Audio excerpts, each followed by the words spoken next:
endureth forever. Lord, you are good. Lord, you are good and your mercy endureth forever. Oh, Lord, you are good. Sing it again, church. Lord, you are good. Lord, you are good and your mercy endureth forever. Oh, you are good. Lord, you are good and your mercy endureth People from forever. every nation. People from every nation and tongue, from generation to generation, worship you. Hallelujah, hallelujah, we worship you for who you are. Oh, we worship you, Lord. We worship you. Hallelujah, hallelujah, we worship you for who you are. For who you are. You are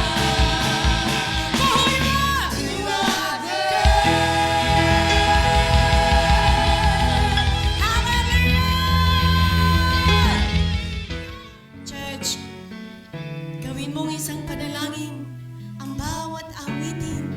Hallelujah. Cry out to God. Hallelujah. This is the time. Ikaw at ang Panginoong Jesus. Kaya mong madinig ng Panginoon ang panalangin ng iyong puso. Oh, yes, Lord. We thank you. We thank you, Jesus.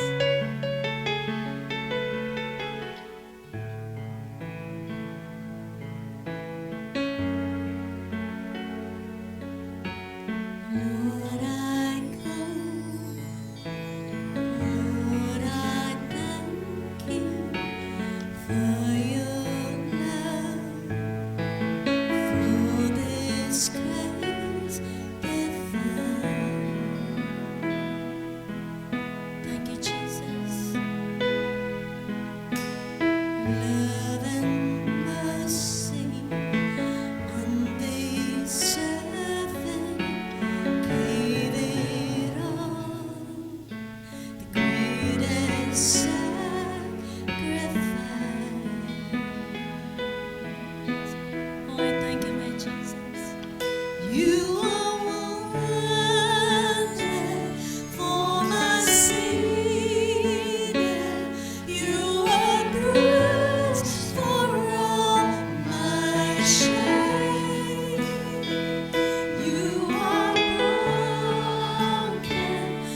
Praise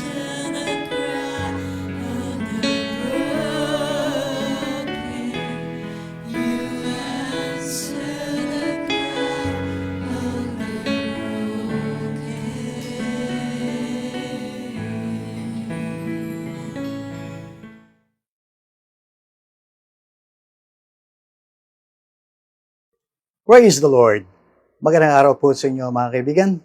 I hope patuloy po kayong inaabutan ng ating mga mensahe na nasa mabubuting kalalagayan. We have a very important topic para sa araw na ito. It's all about prayer. Bakit po ito mahalaga? Dahil lahat po tayo nananalangin, especially nowadays, na napakarami po natin mga pangangailangan dala nitong pandemic at maging ng lockdown. So let me ask you mga kaibigan, ano po yung mga bagay na inyong ipinapanalangin? Now, ang kaibahan nga lamang po, unlike pag tayo ay lumalapit sa ating kapwa-tao, nang hihingi ng tulong, immediately, alam natin kung tayo po ay papaboran o hindi. Simply because nakikita natin, nakakausap po natin yung ating mga nilalapitan. But this is not the same with God. Tayo po ay lumalapit sa Diyos na hindi natin nakikita o actual naririnig. Kaya nga po, may mga pagkakataon na nakakapagtanong tayo, narinig kaya ako ng Diyos? Ano kaya yung kanyang isasagot? Kaya nga po, mahalaga na maunawaan natin kung paano po sumasagot ang Diyos at kung ano yung mga posible niyang kasagutan sa ating po mga panalangin.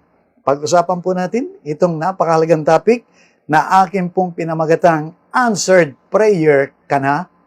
At ito po ay ating hinango dito po sa kwento na nakapaloob dito sa aklat ng Mateo, chapter 15, verses 21 to 28. This is an interesting story ng isa pong babae na lumapit sa ating Panginoon. Basahin po natin yung kanyang kwento. Sabi po ng verse 21, umalis doon si Jesus at nagpunta sa lupaing malapit sa Tiro at Sidon. Isang Kananean na nakatira doon ang lumapit sa kanya na sumisigaw, Panginoon, anak ni David, maawa po kayo sa akin. Ang anak kong babae ay sinasapian ng demonyo at labis na pinapahirapan nito. Ano po kaya ang kasagutan ng ating Panginoon? But before that, I want us to understand kung ano po yung pagiging Kananean ng babae. Yung babae po ay mula doon sa isang lipi na kalaban po ng mga Israelita, na kung saan naman po nagmula ang ating Panginoong Hesukristo. Now, ordinarily, hindi po dapat siya lumapit, lang dala ng matinding pangangailangan at dala siguro ng kanyang mga napakinggan patungkol sa ating Panginoong Hesukristo na nagpapagaling si Jesus, nagpapalayas ng mga demonyo. Maaaring nasabi niya sa kanyang sarili, si Jesus ang kasagutan sa aking pangangailangan. Kaya siya po ay lumapit mga kaibigan. At it is easy to understand na maaaring tutugunin po siya ng ating Panginoon. Simply because he's been into this situation in so many occasions. At lahat po ng mga lumapit sa kanya naman din po namang tinugon. Ngunit dito po sa kwentong ito, mga kaibigan, we will understand. Maaring iba't iba po ang maaring maging katugunan ng ating Panginoon. At kung maiintindihan po natin yung kanyang proseso ng pagtugon, I believe, mas magiging panatag po tayo habang naghihintay tayo ng kasagutan sa ating mga panalangin. So ano po ba ang pwedeng sagot ni Lord doon sa ating prayer? Number 1, ayon dito sa kwento na ating pong binasa, katahimikan. Bakit po katahimikan o kawalan ng sagot? Doon po sa sumunod na verse 23, it reads, ngunit hindi sumagot si Jesus. Hindi po siya tumugon, hindi po siya sumagot. Maaring parang hindi niya pinansin yung babae. Now, ano po kaya yung pakiramdam ng babae na siya ay nadedma? Let me ask you, ano rin po yung pakiramdam ninyo kapag nananalangin kayo at parang walang katugunan doon sa inyo po mga ipinapanalangin? Now, I want to encourage you mga kaibigan, na bagamat parang ganito po yung reaction ni Lord, I want us to understand that this was more of an exception rather than the rule. Dahil hindi po ito yung karakter ni Jesus. So I say, surely, meron pong magandang dahilan si Lord doon sa kanyang hindi pagsagot. Kaya patuloy lamang po tayong lumapit sa kanya. Gaya nga po ng sabi niya, dito po sa John 6:37, lalapit sa akin ang lahat ng ibinibigay sa akin ng Ama at hindi ko itataboy kailanman ang sino mang lumalapit sa akin. There you have it, mga kaibigan. Ang sabi niya, hindi niya itataboy kailanman yung mga lumalapit sa Kanya. And true enough, mga kaibigan, kung babalikan po natin yun, napakaraming kwento ng paghihimala ni Lord dito po sa Biblia, masasabi natin bukod tangi, ito pong naging sitwasyon nung Kananea. Bakit nga po hindi? Kasi lahat na lumapit ay tunay na nakasumpong ng katugunan sa kanila pong mga pangangailangan. Is it because dahil siya ay Kananea at maituturing na kaaway ng mga Israelita? I don't think so, mga kaibigan.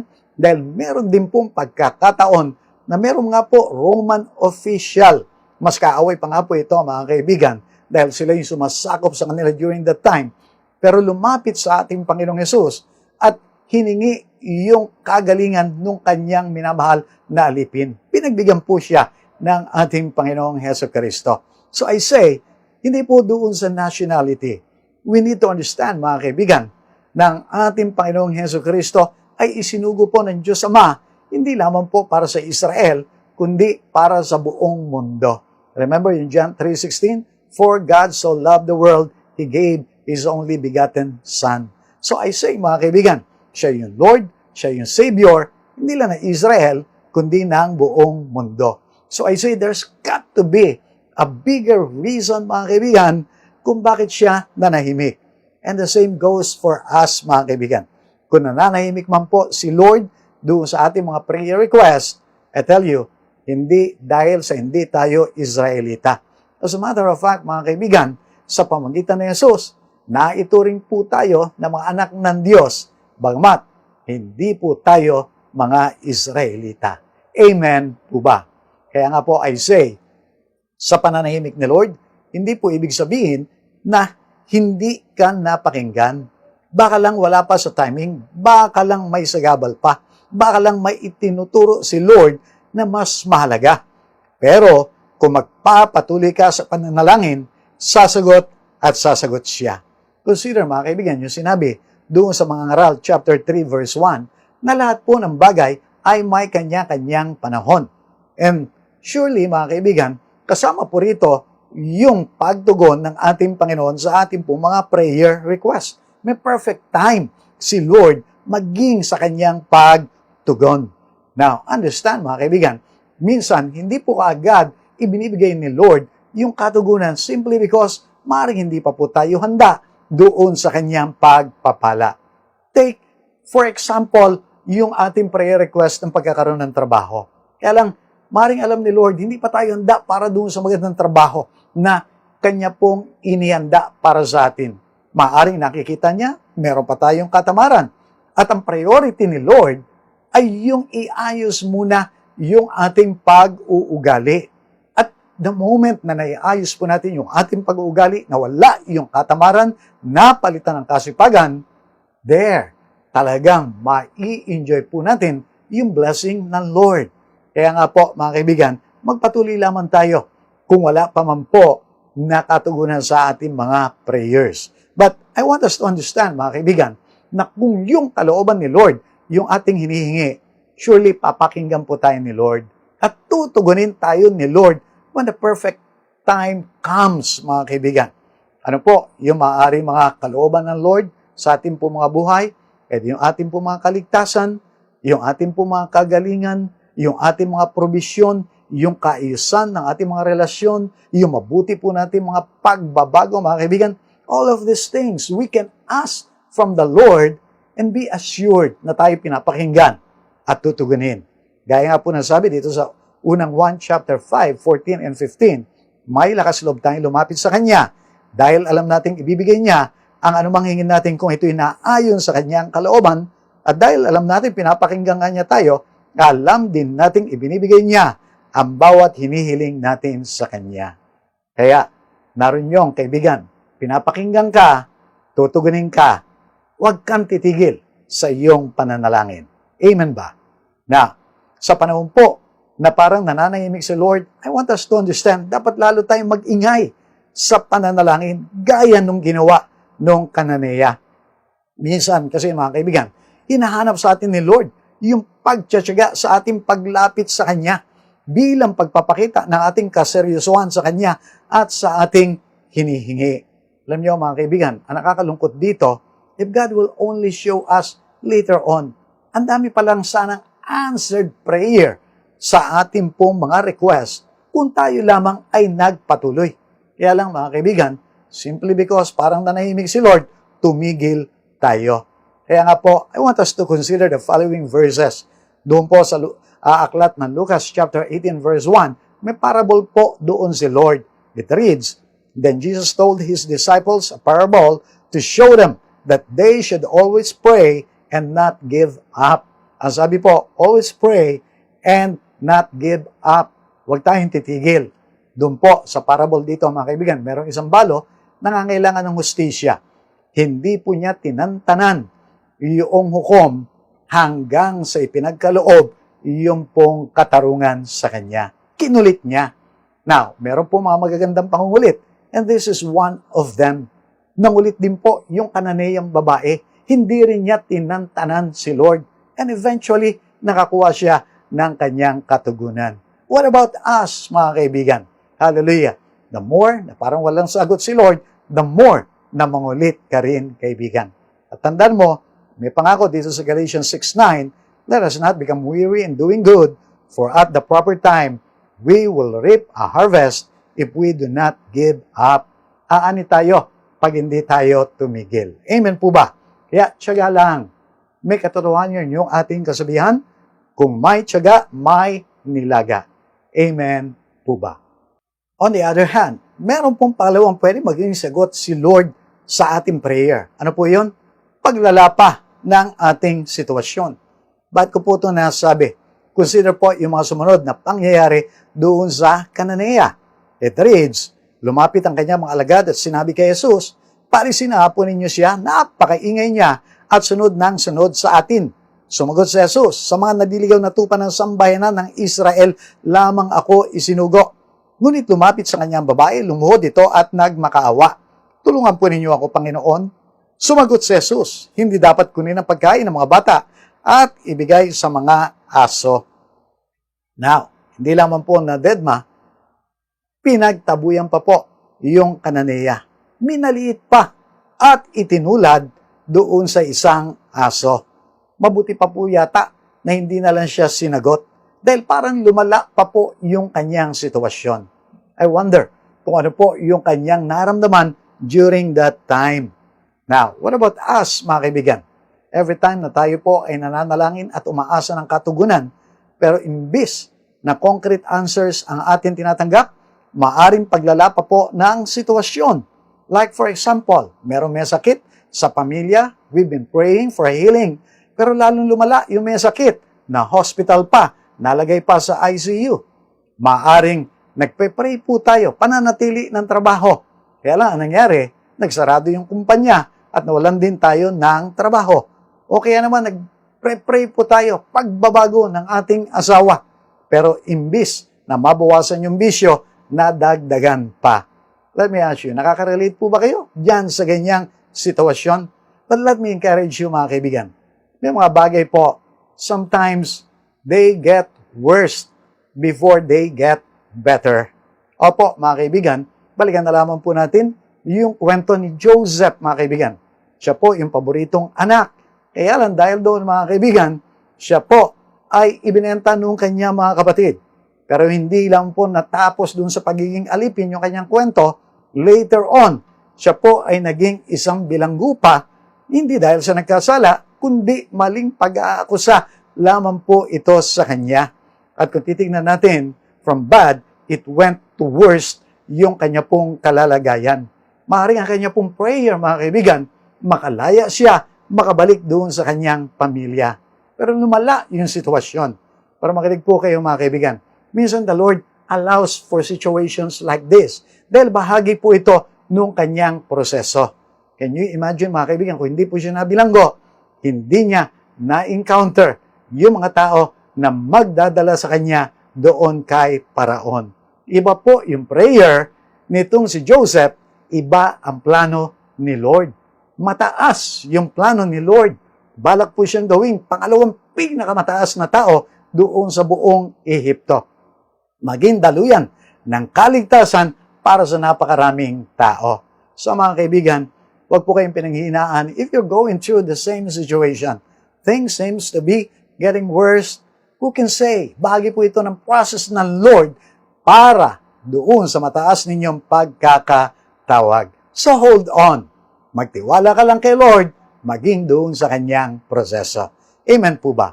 Kaya nga po I say, huwag mapanghinaan sa panahon parang lumalala pa ang ating kalagayan. Tandaan, hindi tayo bibigyan ni Lord ng pagsubok ng higit sa ating kakayanan. Kaya nga po, lapit at kapit lang kay Lord.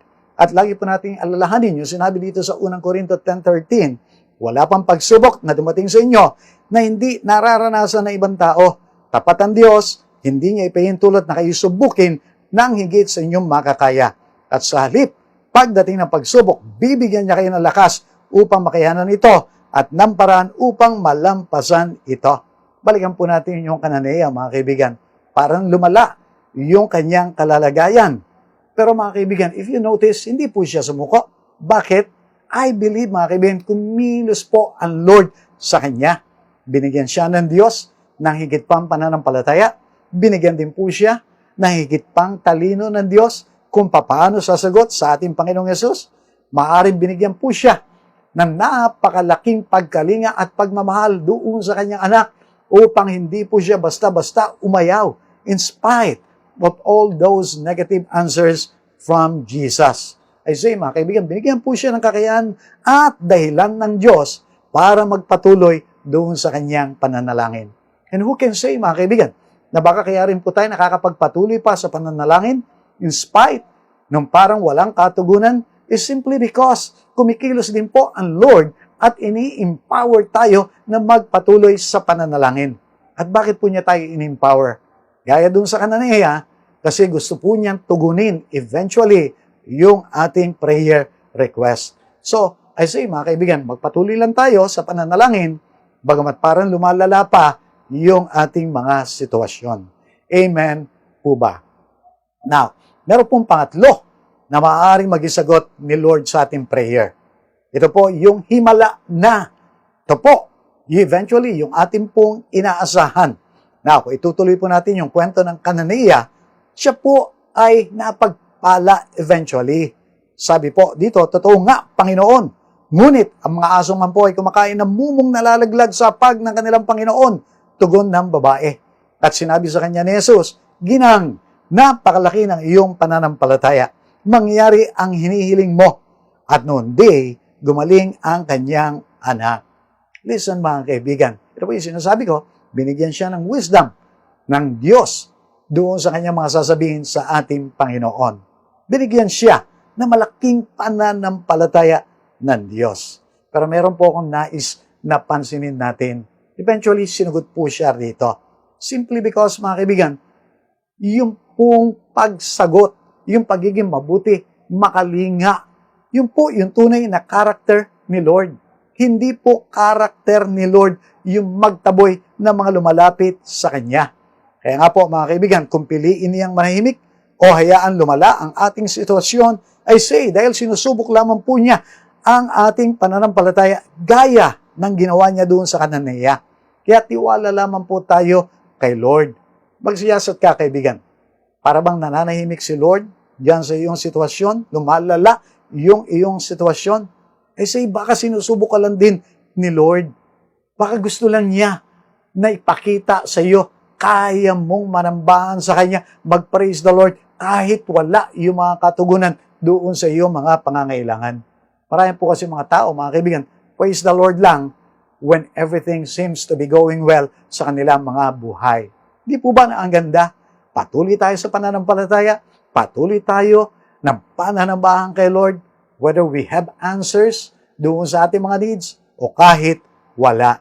Now, I want you to understand, mga kaibigan, na susubukin at susubukin ni Lord yung ating pong mga pananampalataya, but for our own sake, para sa ating pong mga kabutihan. Alam ni Lord yung level ng ating pananampalataya, pero maaring hindi natin alam yung level ng ating mga pananampalataya. Now, Dito po sa 1 Pedro chapter 1 verse 7, we read of this, ang ginto, bagamat nasisira, ay pinapadaan sa apoy upang malaman kung talagang dalisay. Gayon din naman ang inyong pananampalataya na higit na mahalaga kaysa ginto ay sinusubok upang malaman kung ito'y talagang tapat. How do we know kung genuine yung ating faith? Sa pamamagitan po ng mga pagsubok. Kaya mahalaga po mga kaibigan na nasusubok yung ating pananampalataya. Na lumapit po yung babae, mahalaga po yung kagalingan para doon sa kanyang anak. But I say, bagamat mahalaga ang kagalingan, mas mahalaga ang pananampalataya dahil magdadala ito ng kaligtasan, buhay na walang hanggan, at iba't iba pang uri ng pagpapala. Kaya sinusubok ni Lord yung pananampalataya para tumatag ito gaya ng kanyang ginawa doon sa Kanineya. Now, listen na mga kaibigan.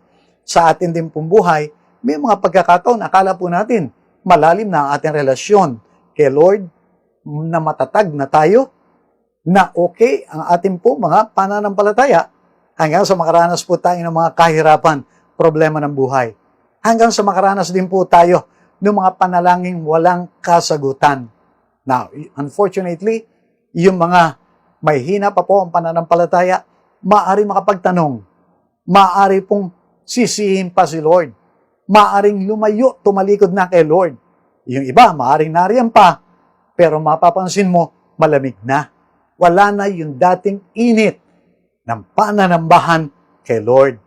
Now, you see mga kaibigan, maaari pong paintulutan ng Lord na tayo po ay makaranas ng mga kahirapan, makaranas ng mga unanswered prayers bilang pagsubok para lang po malaman natin yung tunay na level ng ating pananampalataya.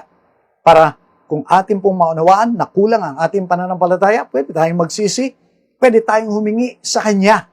And only then, na talagang makakakilos ng tama na malaya si Lord sa ating pong mga buhay. Kaya tanggapin din po natin, maging yung mga mahihirap na proseso ni Lord sa ating pong mga buhay. Amen po ba? Kaya po I say, doon din sa mga pagkakataon nanghihina ang ating pong pananampalataya, humingi po tayo nito sa pananalangin. Ganun po yung ginawa nung kanyang mga disipulo noon. Humingi sila. At balikan din po natin yung kwento ng mga himala sa Biblia, maging yung mga nagdaang himala natin. And I tell you, lalakas yung ating pananampalataya, manunumbalik yung ating mga pag-asa, lalakas tayo, mga kaibigan. Consider po yung ginawa ni David nung siya po ay haharap doon sa isang higanteng problema na ang pangalan ay Goliath. Binalikan lamang po niya yung mga himala ng Diyos sa kanyang buhay.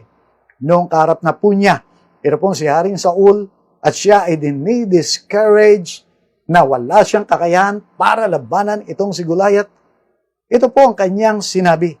Iniligtas ako ni Yahweh mula sa mga mababangis na leon at mga oso, ililigtas din niya ako sa kamay ng Pilisteyong iyon. And true enough, dahil sa pananampalatayang iyan, iniligtas siya at napatay niya yung higanteng si Goliath. What about you, kaibigan? Ano yung mga leon? Ano yung mga oso na pinagtagumpayan mo na rin? Ito po, yung ating mga pagsubok, problema, kahirapan na maaring pinagdaanan natin, ngunit pinagtagumpayan na rin natin. Dahil naroon po ang Diyos, tinulungan tayo ng Diyos. At kung babalikan lamang natin, mga kaibigan, napakarami na po nitong mga sitwasyon na ito. Balikan natin yung mga sakit, yung mga kahirapan sa kabuhayan, problema dun sa mga relasyon, at kung ano-ano pa. Akala natin noon, di natin mapagtatagumpayan. Pero, again, sa tulong ng ating Diyos, nakapanagumpay na po tayo. At ganun din po ang mangyayari dito sa mga present troubles na meron tayo. Kaya po mga kaibigan, I say mga kaibigan, manatili lamang tayo. Dahil tumawag sa atin sa kaligtasan, yun ang ngako sa atin ng pagpapala, ng pag-iingat, siya po ay tapat mga kaibigan. Nung sinabi niya, hindi kita iiwanan, hindi kita pababayaan, gagawin po niya iyon. Amen po ba? Kaya nga po, bilang pagtatapos ay say, tiwala lang na mahal ka ni Lord bilang kanyang anak. Kung yung kananaya nga po na hindi dapat tumanggap ng himala na biyayaan, ikaw pa na tapat na Kristyano, kaya lapit at kapit ka lang kay Lord. Meron po sinabi dito sa Roma 8:32, kung ang sarili niyang anak ay hindi niya ipinagkait, sa halip ay ibinigay para sa ating lahat, hindi kaya niya ibibigay ng masagana sa atin ang lahat ng bagay. Ang sabi, ibibigay ng masagana ang lahat ng bagay. So, anong pangangailangan mo, kaibigan? Kalooban ba ito ni Lord? Kung ganoon, umasa ka. Pagpapalain ka ng ating Panginoon, sobra-sobra pa doon sa iyong pangangailangan. Ibinigay niya na ang Panginoong Jesucristo sa iyo, kaibigan. Everything else, secondary, bonus na lamang. Mahal ka niya. Paniwalaan mo, angkinin mo, kaibigan. I hope tayo po ay napagpala.